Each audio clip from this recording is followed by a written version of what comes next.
Praise God. ఈరోజు దేవుడిచ్చిన కృపను బట్టి దేవునికి వందనాలు చెల్లిస్తున్నాను. ఈరోజు అంశము దేవునిని ఆశ్రయించడంలో కలిగి ఉన్న ఆశీర్వాదాలు.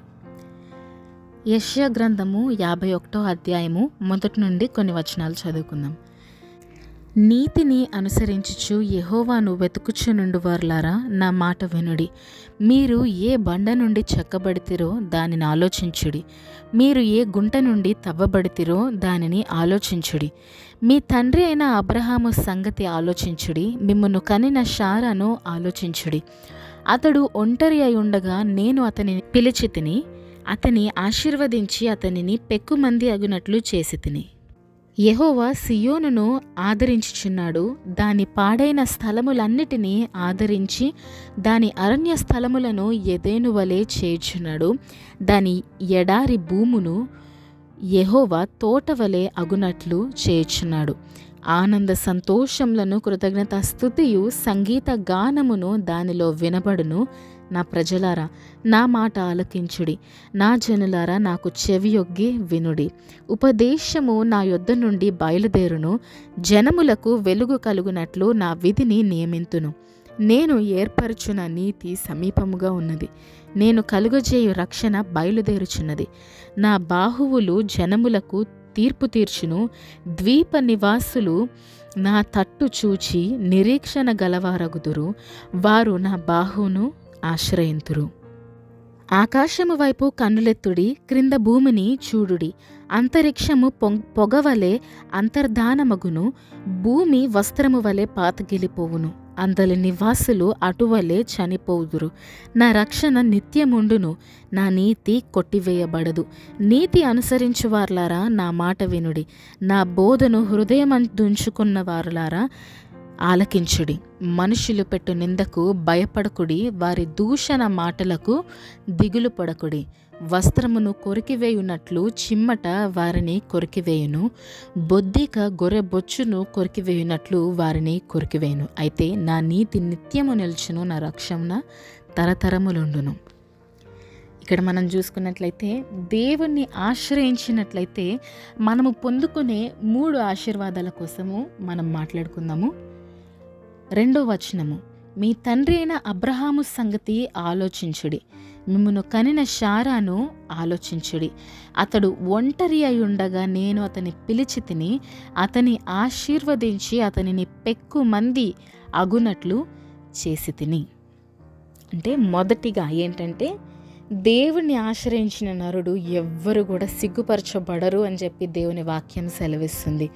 ఆ రోజు అబ్రహామును దేవుడు పిలిచినప్పుడు అబ్రహాముకి గర్భఫలము లేదు, అంటే సంతానము లేదు. ఆయన ఒంటరిగా ఉన్నాడు, ఏ దిక్కు లేక.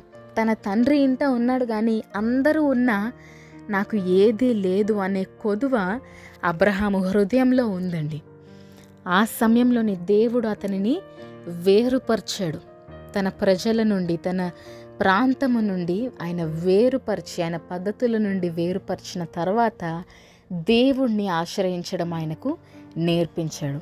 అబ్రహాము ఏదో ఉత్తుత్తిగా దేవుణ్ణి ఆశ్రయించడం కానీ, దేవునితోటి మాట్లాడడం కానీ చేయలేదు, కానీ సంపూర్ణంగా, అంటే పూర్ణ హృదయంతో అబ్రహాము దేవుని యందు నమ్మిక ఉంచాడు. 1 సంవత్సరమా 2 సంవత్సరాల 25 సంవత్సరాలు ఆయన వేచి చూశాడు. ఆయన ఇచ్చిన వాగ్దానము నెరవేరడానికి 25 సంవత్సరాలు వేచి ఉన్నాడు. అంటే దేవుణ్ణి ఆశ్రయిస్తే వెంటనే అన్నీ జరిగిపోతాయి అని అనుకోవడము అది కరెక్ట్ కాదు. ఎందుకంటే దేవుడు ఏదైనా చేయాలని అన్నప్పుడు మొదటిగా అది కలిగి ఉండడానికి మనము సిద్ధంగా ఉన్నామా లేదా ఆయన పరీక్షిస్తాడు. దానిని బట్టి మనము దేవుణ్ణి స్తుతిస్తామా లేదా కూడా ఆయన పరీక్షిస్తాడు. ఆయన సమయం ఎంతో ముఖ్యము. ఆయన వెంటనే ఇచ్చేస్తే మనము 1 సెకండ్ ఆయనని మహిమపరిచి 2వ నిమిషం మనం ఆయనని వదిలేసి వెళ్ళిపోతామేమో. కానీ ఆ సమయం ఎప్పుడైతే కొంచెం అధికంగా చేయబడుతుందో మనము దేవుణ్ణి ఆశ్రయించడము అధికం చేస్తాము. దాన్ని బట్టి దేవుడు కూడా ఎంతగానో ఈ బిడ్డ నన్ను నమ్ముతుంది, నేను ఇస్తాను అని చెప్పి నన్ను నమ్ముతుంది, కాబట్టి నేను వారికి ఇస్తాను అన్నదానికన్నా అధికమైన దాన్ని వారికి అనుగ్రహిస్తాను అని చెప్పి దేవుడు అధికమైన ఆశీర్వాదాలతోటి నింపుతాడు. అబ్రహాం ఏమడిగాడండి? ఒక కుమారుడిని అడిగాడు, ఒక బిడ్డను అడిగాడు. కానీ దేవుడు అతన్ని ఏం చేస్తానని వాగ్దానం చేశాడు? ఆకాశ నక్షత్రాలను నువ్వు లెక్కబెట్టగలుగుతున్నావా? ఆకాశ నక్షత్రంల వలె నీ సంతానంను చేస్తాను అని చెప్పి దేవుడు అన్నాడు.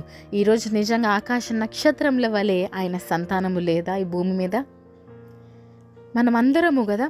ఈరోజు నిజంగా దేవుడు ఆయన ఇచ్చిన వాగ్దానాన్ని బట్టి ఎంత పర్టికులర్గా ఉన్నాడో మీరు ఆలోచించండి. ఈరోజు దేవుడు ఒక మాట ఇస్తున్నాడంటే ఇది నెరవేరిపోతుంది, ఇప్పుడే అయిపోవాలి అని చెప్పి ఆతృత పడడం కన్నా, దేవా నువ్వు ఇంత గొప్ప ప్రామిస్ని, వాగ్దానాన్ని నాకు ఇచ్చావు, అందుని బట్టి నీకు కృతజ్ఞతలయ్యా, నువ్వు నీ చిత్తమైన సమయంలోని దానిని జరిగిస్తున్నావు, అందుని బట్టి నీకు వందనాలయ్యా అని చెప్పి మొదటిగా దేవుడికి కృతజ్ఞతలు చెప్తున్నామా? లేకపోతే దేవుడు ఇది ఇస్తా అన్నాడు అని చెప్పి ఆ ఆశీర్వాదం వైపే మనము చూస్తున్నామా? ఈరోజు దేవుడిని ఆశ్రయించిన నరుడు ఎవ్వరు కూడా సిగ్గుపడినట్లు మనము బైబిల్లోని చూడము. అలాగే ఈరోజు దేవుడు మనకి వాగ్దానాన్ని ఇచ్చాడు.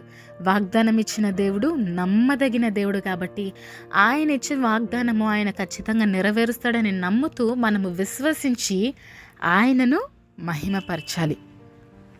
సో మొదటిదేంటి? ఆయన ఏకాంగులను అంటే ఒంటరిగా ఉన్న వారిని ఆయన ఆశీర్వదించి అధికముగా చేస్తాడంట, అంటే మల్టిప్లై చేస్తాడు.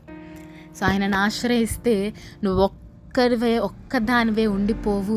ఆయన ఖచ్చితంగా ఆశీర్వదించి, అది మీ పనిలో కావచ్చు, మీ చదువులో కావచ్చు, మీ వ్యాపారాల్లో కావచ్చు, మీ జాబ్లో కావచ్చు, ఎందులోనన్నా దేవుడు దానిని మల్టిప్లై చేయబోతున్నాడు ఆయనను ఆశ్రయించినట్లయితే. ఈరోజు ఆయనను ఆశ్రయించడానికి మీరు సిద్ధపడుతున్నట్లయితే అది వెంటనే వచ్చేస్తుంది, ఆయన ఇచ్చిన వాగ్దానం వెంటనే వచ్చేస్తుంది అని చెప్పి ఎక్స్పెక్ట్ చేయమని నేను చెప్పను, కానీ ఆయన యందు నమ్మిక ఉంచమని మాత్రం చెప్తాను. ఎందుకంటే ఆయనను ఆశ్రయించిన అబ్రహాము ఒంటరిగా ఉండిపోలేదు, కానీ అనేక జనములకు తండ్రిగా పిలువబడుతున్నాడు. ఈ రోజుకి కూడా అబ్రహాము అనేక జనములకు తండ్రి. ఆయన ఇచ్చిన వాగ్దానం ఏమవుతుందంట? తరతరములకు నిలిచి ఉంటుందంట. కాబట్టి ఈరోజు ఆయనను ఆశ్రయించినట్లయితే ఆయన ఖచ్చితంగా మిమ్మల్ని అత్యధికంగా ఆశీర్వదించే దేవుడు. మొదటిగా ఆయన ఏం చేస్తాడు? ఒంటరిగా ఉన్న వారిని 1000 మంది చేస్తాడు. అది మొదటి ఆశీర్వాదము. రెండవది 3వ వచనం చూస్తాము. యెహోవా సియోనును ఆదరించుచున్నాడు, దాని పాడైన స్థలములన్నిటినీ ఆదరించి దాని అరణ్యములను ఏదేను వలె చేయుచున్నాడు, దాని ఎడారి భూములు యెహోవా తోట వలె అగునట్లు చేయుచున్నాడు. ఏం చేస్తున్నాడంట? ఎడారిగా ఉన్న భూమి, నేను మొత్తం ఖాళీగా ఉన్నాను, నాలో ఏమీ లేదు, నేను ఎడారిలా తయారయ్యాను, నా జీవితంలోని ఏమాత్రం నేను ఎదుగుదల చూడట్లేదు అని మీరు అంటున్నట్లయితే దేవుణ్ణి ఆశ్రయించండి. ఎందుకంటే దేవుణ్ణి ఆశ్రయించినట్లయితే ఆయన ఎడారిగా ఉన్న స్థలములోని నదులను ప్రవహింపజేసే దేవుడు. ఆయన ఇప్పుడు మీ జీవితం ఎడారిగా కనిపిస్తుందేమో, మీరు దేవుణ్ణి అడగడం మొదలుపెట్టండి. దేవా, నా జీవితం ఎడారిలాగా అనిపిస్తుంది ప్రభా, ఎక్కడ ఉన్నానో అక్కడే ఉండిపోయాను, ఇన్ని సంవత్సరాలుగా నేను పని చేస్తున్నాను కానీ ఏమాత్రం నాకు ఎదుగుదల కనిపించట్లేదు, ఇంకా కిందకి వెళ్ళిపోతున్నట్టే అనిపిస్తుంది కానీ ఏమాత్రము కూడా ముందుకు వెళ్తున్నట్టు నాకు అనిపించట్లేదు, నువ్వు నాకు సహాయము చెయ్యి అని చెప్పి మీరు దేవుణ్ణి ఆశ్రయించినట్లయితే ఆయన ఏం చేస్తాడు?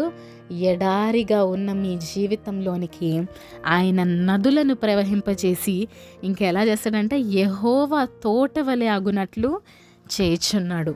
ఈరోజు పరలోకం ఎంతో సుందరంగా ఉంటుందని, ఎంతో అద్భుతంగా ఉంటుందని చెప్పి మనం అందరం నమ్ముతున్నాం కదా.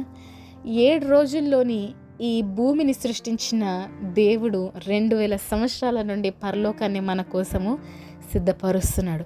ఎంత సుందరంగా ఆయన ఆ బంగారు వీధులు, అక్కడ ఉన్న తోటలు ఎంత సుందరంగా ఉంటాయో మనం ఊహించని కూడా ఊహించలేము. మన జీవితాల్ని కూడా అదే విధంగా దేవుడు చేయాలని ఆశపడుతున్నాడు. ఈరోజు ఎడారిగా ఉందా మీ జీవితము? ఏ మాత్రం ఎదుగుదల కనిపించట్లేదా? అయితే దేవుణ్ణి ఆశ్రయించండి. దేవా, నేను ఇలాగున్నాను, నేను నన్ను నీకు అర్పించుకుంటున్నాను ప్రభా, నువ్వు నన్ను నింపు అని చెప్పి మీరు అడిగినట్లయితే ఆయన ఖాళీగా ఉన్న మీ జీవితాన్ని ఆయన అత్యధికమైన ఆశీర్వాదంతో నింపుతాడు. మీ జీవితంలోని సెలయేర్లు పారినట్లు అంతగా ఆశీర్వదిస్తాడు దేవుడు. మీ గిన్నె నిండి పొంగి పొర్లునట్లు దేవుడు చేస్తాడు. అది రెండవ ఆశీర్వాదం. అదేవిధంగా మూడో వచనంలోని రెండవ భాగము, ఆనంద సంతోషములను కృతజ్ఞత స్తుతియు సంగీత గానమును దానిలో వినబడును. బాధతోటి దుఃఖముతోటి ఎవరెవరైతే ఉన్నారో మిమ్మల్ని ఏ విధంగా ఆయన నింపుతాడంటే, ఆయనను ఆశ్రయించినట్లయితే ఆనందంతో, సంతోషంతో, కృతజ్ఞత స్తుతితోటి, సంగీత గానముతోటి మిమ్మల్ని నింపుతాడంట. ఇక్కడ ఈ 3వ వచనంలో ఏం చెప్తున్నాడంటే, సియోను బాధపడుతుంది కాబట్టి నేను దానిని ఆదరిస్తాను. సియోను నన్ను ఆశ్రయిస్తుంది, నేను దానిని నింపుతాను. ఆనంద సంతోషములతోటి, గానముతోటి, స్తుతి గానముతోటి, కీర్తనలతోటి మీరు దేవుని స్తుతించే విధంగా అంత ఆనందాన్ని దేవుడు దయచేస్తాడంట. మీ హృదయము ఉప్పొంగే విధముగా, నేను ఇది ఎక్స్పెక్ట్ కూడా చేయలేదు నా జీవితంలోని అని మీరు అంటారేమో. దేవుడు అంటున్నాడు, నువ్వు ఎక్స్పెక్ట్ చేయని విధంగానే నేను నీ జీవితంలోని ఆశ్చర్యకార్యంలో జరిగిస్తాను అని చెప్పి దేవుడు అంటున్నాడు. ఇంకొంతమంది ఏ విధంగా ఉన్నారంటే, ప్రస్తుతం నా జీవితంలోని ఏ ఆశ నాకు లేదు, నా జీవితం మీద ఆశ కూడా నేను కోల్పోయాను అన్న స్థితిలో మీరు ఉన్నట్లయితే 5వ వచనము, ద్వీప నివాసులు నా తట్టు చూచి నిరీక్షణ గలవారగుదురు, వారు నా బాహువును ఆశ్రయింతురు, నా నీతి నిత్యము నిలుస్తుందని చెప్పి దేవుడు సెలవిస్తున్నాడండి. మీరు మనుషుల్ని చూసి భయపడుతున్నారేమో, నాకు అసలు ఏ ఒక్క హోప్ లేదు నా జీవితంలోని, ఏ నిరీక్షణ లేదు నా జీవితంలోని, నేను ఇంకా బ్రతికి ఉండడం వ్యర్థము అన్న పరిస్థితుల్లోని మీరు ఈరోజు ఉన్నట్లయితే దేవుడు మీతోటి చెప్తున్నాడు, ద్వీప నివాసులంట ఆయన బాహువును చూసి ఏమవుతారంట, నిరీక్షణ గలవారు అవుతారంట. ఈరోజు ఈ లోకం వైపు చూడడం మానేయండి, ఆయన హస్తం ఏ విధంగా పనిచేస్తుందో చూడడం మొదలుపెట్టండి. ఎందుకంటే లోకం వైపు చూసినప్పుడు దుఃఖమే, బాధ, వేదననే మనకు కనిపిస్తుంది. కానీ ఆయన హస్తము పనిచేస్తుందని మనం ఎప్పుడైతే గ్రహిస్తామో ఆయన చేయి వైపు మాత్రమే చూస్తాం. దేవా, నువ్వేం చేస్తున్నావు, నువ్వే కార్యం జరిగించబోతున్నావు, నాతో మాట్లాడు దేవా అంటే ఆయన ఖచ్చితంగా మాట్లాడి, అమ్మ నేను ఇది చేయబోతున్నాను, అయ్యా ఇది చూడు, నేను ఈ విధంగా నీ జీవితంలో కార్యం జరిగించబోతున్నాను, ఓర్చుకొని నా వైపు చూడు అని చెప్పి ఆయన ధైర్యాన్ని కలిగించే దేవుడు.